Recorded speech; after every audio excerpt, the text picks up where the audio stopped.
નમસ્કાર, આપ જોઈ રહ્યા છો નેશન પ્લસ ન્યૂઝ. હું છું હિરલ આપની સાથે. વડોદરા જિલ્લાના સાવલીના રાજકારણમાંથી અત્યારના સૌથી મોટા સમાચાર સામે આવી રહ્યા છે. ધારાસભ્ય કેતન ઇનામદારે એક મોટું અને ચોંકાવનારું નિવેદન આપ્યું છે. કેતન ઇનામદારે વર્ષ 2027ની વિધાનસભા ચૂંટણી નહીં લડવાની પોતાની જાહેરાત પર મક્કમતા દર્શાવી છે. વડોદરાની સહકારી અને રાજકીય આલમમાં આજે સાવલીનો ઉલ્લેખ કરવો અનિવાર્ય બની ગયો છે.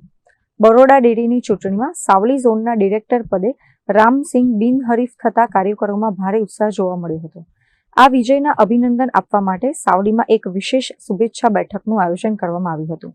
પરંતુ આ બેઠકની ચર્ચા વિજય કરતા ધારાસભ્ય કેતન ઇનામદારના નિવેદન પર વધુ કેન્દ્રિત થઈ. મીડિયા સાથે વાત કરતા કેતન ઇનામદારે સ્પષ્ટ કર્યું હતું કે તેઓ આગામી 2027ની વિધાનસભાની ચૂંટણી લડવાના નથી.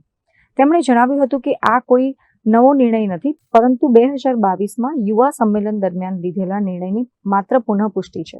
એ તો જૂનો નિર્ણયને ખાલી ઉલ્લેખ કરીને યાદ કરાયો આજે.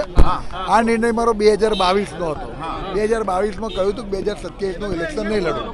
એટલે 2027નું આજની જ્યારે એક શુભેચ્છા બેઠક હતી, અમારા સાવલી ઝોનના ડિરેક્ટર રામસિંહભાઈ આમ સત્તાવાર બિનહરીફ તો નહીં, પણ એમાં એમની સામેનું ફોર્મ પાછું ખેંચાયું એટલે સત્તાવાર બિનહરીફ કહેવાય.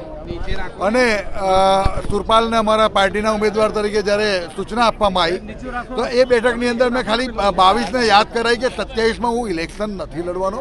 એ જાહેરાતને ખાલી યાદ કરાઈ. નથી લડવાનો કેટલી વાર હવે એને કઈ રીતે કહું? આ રીતે કહ્યું.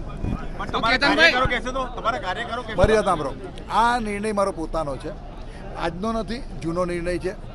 મેં આ નિર્ણય પર આજે પણ અડગ છું અને ખાલી કહેવા ખાતર નથી કહ્યું. જે પણ નિર્ણય મેં 3 ટર્મ આના સાથે હું પૂરી કરીશ. મારા વિસ્તારની સાવલી વિધાનસભા ક્ષેત્રના તમામ લોકો એ મારા પારિવારિક સંબંધો છે અને હું સંબંધ અને પદ બેને સમજું છું કે પદ બહુ મહત્ત્વની વસ્તુ નથી જ્યારે સંબંધ હોય ત્યારે.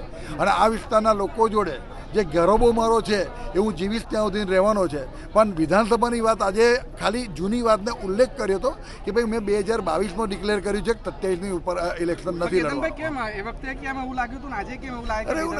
ના, એવું નથી. ઇલેક્શન લડવું ના લડવું એ એટલા માટે કે ભાઈ હું 3 ટર્મથી સાવલી વિધાનસભાનો ધારાસભ્ય છું. આ 3જી ટર્મ મારી ચાલી રહી છે.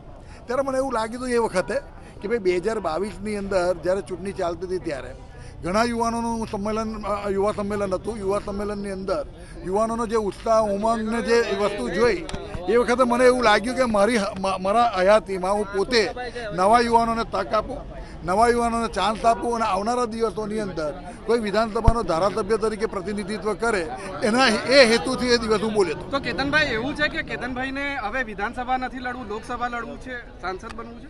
ના, સાંસદની ચૂંટણીની વાત હવે જે બોલ્યો છું એ જ બોલું ને. સાંસદનું પણ રાજકારણ જાહેર જીવનમાં છું. જેવીશ ત્યાં સુધી પ્રજા વચ્ચે રહીશ, જેવીશ ત્યાં સુધી પ્રજાના પ્રશ્ન એ મારા પ્રશ્ન રહેશે. વિધાનસભાની ચૂંટણી ના લડવાને પર આજે પણ હું અડગ છું.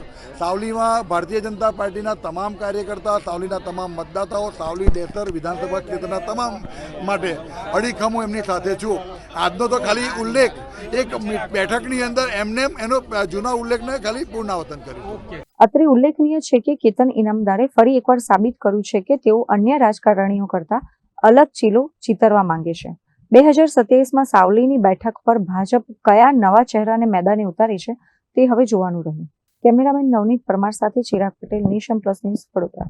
સમાચારોનો સતત અપડેટ મેળવવા માટે અમારી નેશન પ્લસ ન્યૂઝની યુટ્યુબ ચેનલને સબસ્ક્રાઇબ કરો, બેલ આઇકન દબાવો અને જોડાયેલા રહો ફેસબુક, ઇન્સ્ટાગ્રામ અને ટ્વિટર પર.